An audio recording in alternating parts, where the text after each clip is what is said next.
Baik, bismillahirrahmanirrahim. Assalamualaikum warahmatullahi wabarakatuh. Perkenalkan, nama saya Lydia Susilawati dengan NIM 2010301145. Mohon maaf, di screen NIM-nya salah. Baik, di sini kita akan masuk atau kita akan menjelaskan, maksud saya akan menjelaskan tentang dialektika, akal, dan alam semesta. Nah, poin pertama tentang dialektika, akal, dan alam semesta ini. Nah, di sini tuh sebenarnya ada beberapa poin, yaitu tentang akal dan bagaimana alam semesta maupun manusia dibentuk di awal-awalnya, gitu. Nah, hal yang pertama yang akan kita bahas yaitu tentang refleksi kisah-kisah generasi awal umat manusia. Nah, pada refleksi kisah-kisah generasi awal umat manusia itu, di sini kita membahas tentang informasi tentang pra penciptaan manusia. Pra penciptaan manusia artinya apa sih yang terjadi sebelum manusia itu diciptakan?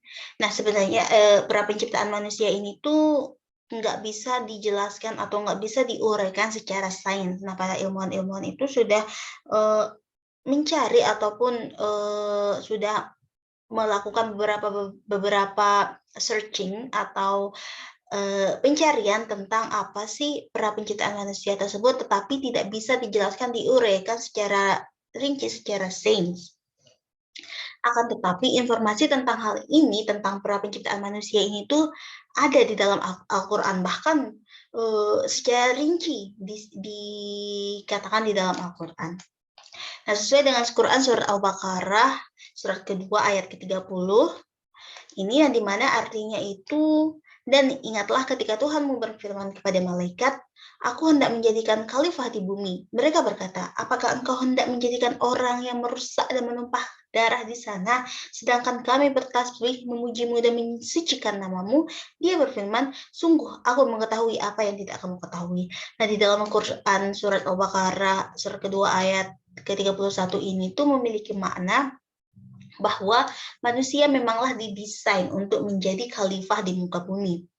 Oleh sebab itu Allah menciptakan manusia memiliki kelebihan dibandingkan umat-umat yang lain. Apa sih kelebihan manusia? Yaitu dengan memberikan manusia ilmu, akal, gitu. Sesuai dengan yang dikatakan surat Al-Baqarah ayat 31. Nah, di dalam Quran surat Al-Baqarah ayat 31, Allah menyeratkan melalui sebuah pesan, yakni jika manusia mampu memahami ilmu yang diberikan oleh Allah Subhanahu wa Ta'ala, maka sesungguhnya Allah sudah menanamkan semacam piranti yang bisa menerima, mengolah, dan mengembangkan ilmu, pikiran, dan akalnya. Ilmu artinya itu pikiran serta akal, gabungan antara pikiran dan akal.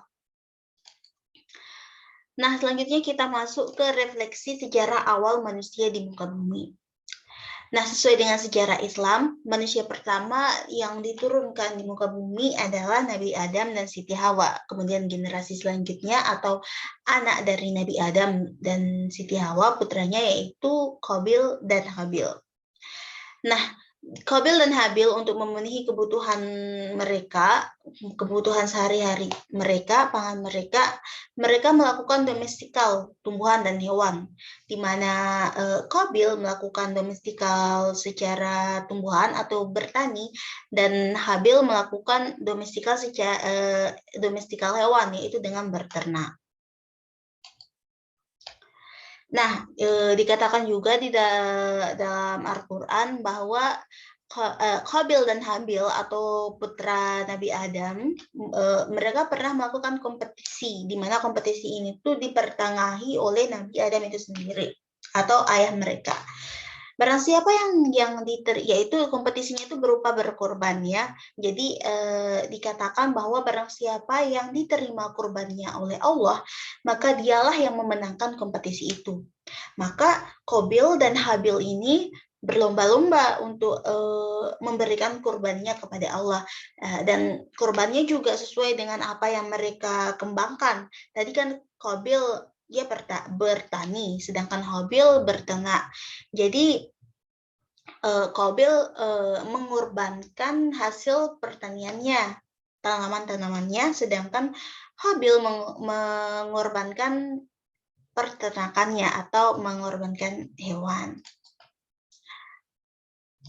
Nah, ternyata di dalam ini tuh berkurbannya itu tuh Allah lebih menerima, kan mereka berkompetisi. Ternyata Allah lebih menerima kurban dari Habil, yaitu berupa hewan.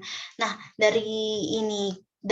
karena Allah lebih memilih kurbannya Habil, jadi tumbuh rasa iri dengki di dalam hati Qabil, sehingga itulah hal yang pertama, iri dengki pertama, dan sampai berujung ke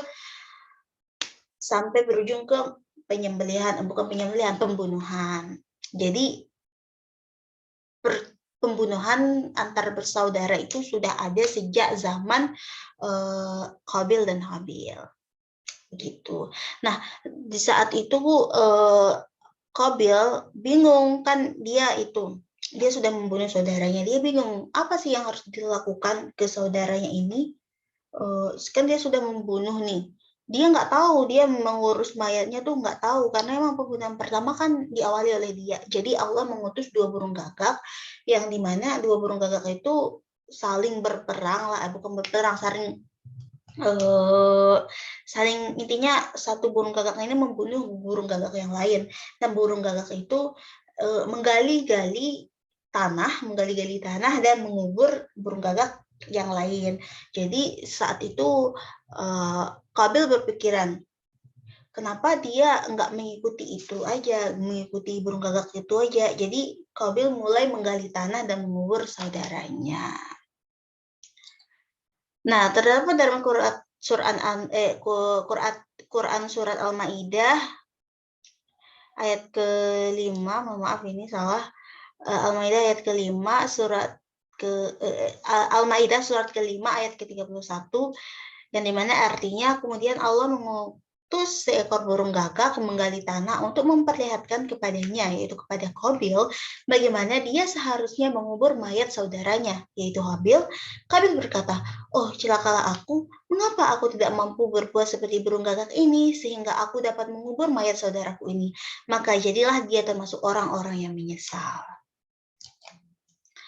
Nah, dari ayat tersebut, pesan yang tersirat yaitu akal manusia bisa diaktifasi melalui proses interaksi dengan alam. Jadi,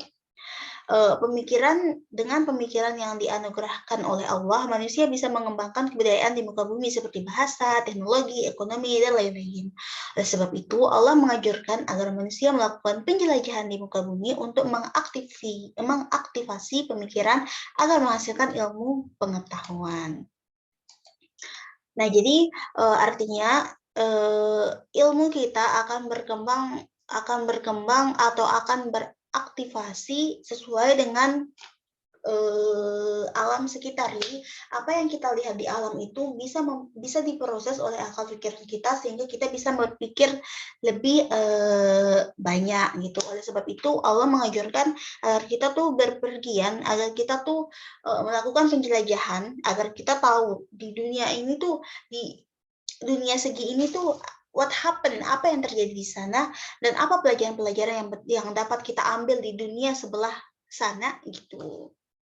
Jadi pengalaman itu memberikan ilmu pengetahuan, gitu ya. Lanjut kita ke transformasi agama dalam transisi lintas generasi umat manusia. Jika Nabi Adam alaihissalam adalah manusia pertama, maka seharusnya agama-agama yang diyakini umat manusia adalah monotheism. Akan tetapi, mengapa umat manusia selanjutnya malah meyakini polytheistic? Sebenarnya pada awalnya manusia hanya mempercayai satu Tuhan.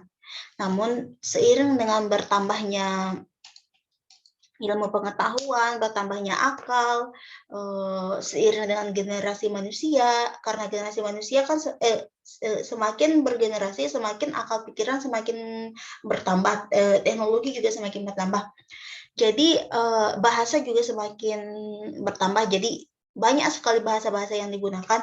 Nah, sebenarnya mereka tuh hanya meyakini satu Tuhan saja, tetapi karena seiring dengan teknologi bahasa yang berkembang, penyebutan untuk satu Tuhan itu tuh banyak jadinya, kan bahasanya jadi banyak.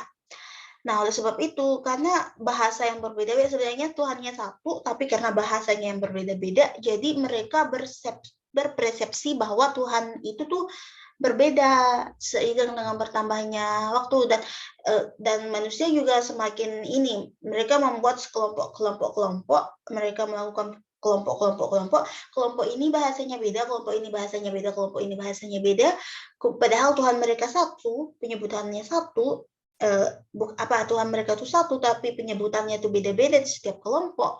Jadi itulah yang menyebabkan persepsi bahwa Tuhan mereka itu beda, Tuhan mereka itu beda, Tuhan mereka itu beda, padahal sebenarnya itu satu, cuma penyebutan bahasanya saja yang berbeda. Jadi itulah awal mula kenapa mereka memiliki keyakinan politistik gitu, karena semakin banyak teknologi, mereka semakin berpindah-pindah, mereka membentuk kelompok-kelompok, bahasanya beda-beda, penyebutan Tuhan juga berbeda, padahal Tuhannya itu satu, tapi karena penyebutannya beda, jadi mereka berpersepsi bahwa Tuhan itu berbeda. Gitu. Itulah awal mula kenapa mereka berpikiran atau meyakini politeistik atau Tuhan itu banyak, gitu. Padahal sebenarnya satu. Baik, mungkin hanya itu saja yang dapat saya sampaikan tentang tentang dialektika akal dan alam semesta. Sekian, terima kasih. Wassalamualaikum warahmatullahi wabarakatuh. Mohon maaf apabila ada salah. Terima kasih. Wassalamualaikum warahmatullahi wabarakatuh.